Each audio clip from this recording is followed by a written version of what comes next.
जगातील सर्वात उंच पुतळा हा आपल्या भारतात आहे आणि जर तुम्ही गुगल करून पाहिलत ना वर्ल्ड्स टॉलेस्ट स्टॅच्यूज याची जी यादी येईल त्यात स्टॅच्यू ऑफ युनिटी हे पहिल्या क्रमांकावर असेल. जगातील सर्वात उंच पुतळा म्हणून सर्वांचं लक्ष लागलेल्या सरदार वल्लभभाई पटेल यांच्या स्टॅच्यू ऑफ युनिटीला अलीकडे पर्यटकांचा चांगलाच प्रतिसाद मिळू लागलाय. हा एक मोठा पर्यटन स्थळ म्हणून सर्व ट्रॅव्हलर्सच्या लिस्टमध्ये ॲड झालंय असं म्हणायला हरकत नाही. आजच्या व्हिडिओमध्ये जाणून घेऊया स्टॅच्यू ऑफ युनिटी या पुतळ्याबद्दलच्या काही खास गोष्टी. नमस्कार, मी ऐश्वर्या पेवाल आणि तुम्ही पाहताय लोकमत ऑक्सिजन. गुजरातमधील नर्मदा नदीच्या किनाऱ्यावर जगातील सर्वात उंच पुतळ्याची उभारणी झाली आहे.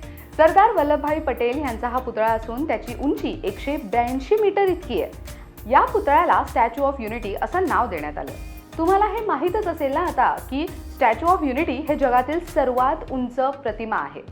या पुतळ्यानंतर चीनच्या स्प्रिंग बुद्धाचा पुतळा दुसऱ्या क्रमांकावर आहे. त्याची उंची 128 मीटर इतकी आहे. तर न्यूयॉर्कच्या स्टॅच्यू ऑफ लिबर्टीची उंची 93 मीटर इतकी आहे. म्हणजेच काय तर या पुतळ्याची उंची ही न्यूयॉर्कच्या स्टॅच्यू ऑफ लिबर्टीच्या जवळपास दुप्पट आहे.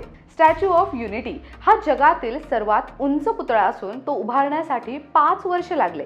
आणि इंटरेस्टिंग बाब म्हणजे काय माहिती आहे, सर्वात कमी वेळात उभारण्यात आलेला इतका मोठा आणि खास असलेला हा जगातील पहिलाच पुतळा आहे. या पुतळ्याच्या आतमध्ये एक लिफ्ट आहे. या लिफ्टमुळे पर्यटक सरदार वल्लभभाई पटेल यांच्या पुतळ्याच्या हृदयापर्यंत जातात आणि इथून बांधाशिवाय नर्मदा नदीची 17 किलोमीटर लांबीच्या किनाऱ्यावर असलेला फुलांचा बगीचा हा देखील खूपच आकर्षण ठरतोय. शिवाय लोकांची सेल्फीची क्रेज पाहता इथे एक खास सेल्फी पॉइंटही बनवण्यात आलाय. इतकंच काय तर हा पुतळा भूकंपरोधी आहे. एका मीडिया रिपोर्टनुसार प्रतिमेची निर्मिती भूकंपरोधी टेक्निकने बनवण्यात आली आहे. या पुतळ्यावर 6.5 तीव्रतेचा भूकंप आणि 220 किलोमीटर प्रति तास इतका हवेचा वेगाचा काहीही परिणाम होणार नाही. गुजरातचं मुख्य शहर अहमदाबाद यापासून साधारण 200 किलोमीटर अंतरावर सरदार वल्लभभाई पटेल यांचा पुतळा उभारण्यात आला. हा पुतळा उभारण्यासाठी 3500 कामगार आणि 250 इंजिनियर्स दिवस रात्र मेहनत घेत होते. सर्वात खास बाब म्हणजे प्रसिद्ध शिल्पकार मराठमोळे राम सुतार यांनी या पुतळ्याची रचना केली आहे. स्मारकातील या पुतळ्यात 200 लोक बसू शकतील अशी प्रेक्षक गॅलरी देखील उभारण्यात आली आहे. या गॅलरीतून सातपुरा आणि विद्यांचल डोंगर या रांगातील नर्मदा नदीचे खोरे आणि सरदार सरोवरचा परिसरही पाहता येतो. आता सर्वात महत्त्वाचा प्रश्न जो तुम्हाला पडला असेल की इथे पोहोचायचं कसं, पाहूयात. वडोदरा विमानतळ आणि रेल्वे स्टेशनवरून केवाडिया इथे तुम्हाला जावं लागतं. हे अंतर 89 किलोमीटर इतकं आहे. अहमदाबादवरून जाणाऱ्या पर्यटकांना 200 किलोमीटरचा प्रवास देखील करावा लागेल. केवाडियावरून स्टॅच्यू ऑफ युनिटीला जाण्यासाठी साधू बेटावर देखील तुम्ही जाऊ शकता. तिथे तुम्ही गेल्यानंतर हे अंतर 3.5 किलोमीटर इतकं आहे. त्यानंतर पुतळ्यापर्यंत जाण्यासाठी 320 मीटरचा पूल तयार करण्यात आलाय. त्याचा देखील वापर करता येतो. इथे आणखीन एक खास गोष्ट आहे ती म्हणजे टेंट सिटी, खास पर्यटकांच्या स्टेसाठी. केवाडिया इथे गुजरात सरकारतर्फे टेंट सिटी उभारण्यात आली आहे. यात असलेल्या तंबूमध्ये पर्यटकांना राहता येतं.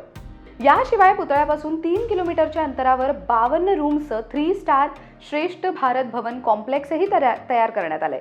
इथेही राहण्याची उत्तम सोय असते. स्टॅच्यू ऑफ युनिटी पाहण्यासाठीची वेळ नेमकी काय? आठवड्यातून मंगळवार ते रविवार हे दिवस स्टॅच्यू ऑफ युनिटी हे पर्यटकांसाठी सकाळी 9 ते संध्याकाळी 6 वाजेपर्यंत खुलं असतं. पण सोमवारी मात्र हे मेंटेनन्ससाठी बंद असतं. आणखीन एक आकर्षित करणारी गोष्ट म्हणजे इथे संध्याकाळी लेझर शो देखील असतो आणि त्याची सुद्धा मजा तुम्ही इथे नक्कीच घेऊ शकता. स्टॅच्यू ऑफ युनिटी पाहण्यासाठीचं तिकीट किती? 380 रुपयामध्ये valley of flowers, Sarovar dam, viewing gallery आणि जवळपासचा एरिया असं सगळं फिरता येतं. स्टॅच्यू ऑफ युनिटी जवळ बसेसची सुविधा देखील अवेलेबल आहे. हे जे 380 रुपये आहेत ना हे फक्त 3 ते 4 ठिकाणी भेट देण्यासाठीचे आहेत. तुम्हाला जवळपास काय काय पाहायचंय त्यानुसार तिकिटाचे दर वाढत जातात. तुम्ही कधी स्टॅच्यू ऑफ युनिटीला भेट दिली आहे का? तर ते आम्हाला कमेंटमध्ये नक्की सांगा. सोबतच तुम्हाला तिथे काय काय आवडलं ते देखील कमेंटमध्ये मेन्शन करायला विसरू नका. सोबतच तुमच्या ट्रॅव्हल गँगला देखील नक्कीच टॅग करा ज्यांच्यासोबत तुम्हाला इथे जायला आवडेल. ही माहिती तुम्हाला कशी वाटली ते आम्हाला कमेंटमध्ये नक्की सांगा. अशाच अजून कोणत्या ठिकाणांची माहिती तुम्हाला मिळवायला आवडेल ते देखील तुम्ही आम्हाला कमेंटमध्ये सुचवू शकता. लोकमत ऑक्सिजनच्या फेसबुक पेजला लाईक करा आणि यूट्यूब चॅनलला जर अजून तुम्ही सबस्क्राईब केलं नसेल तर ते मात्र नक्की करा. पाहत रहा लोकमत ऑक्सिजन.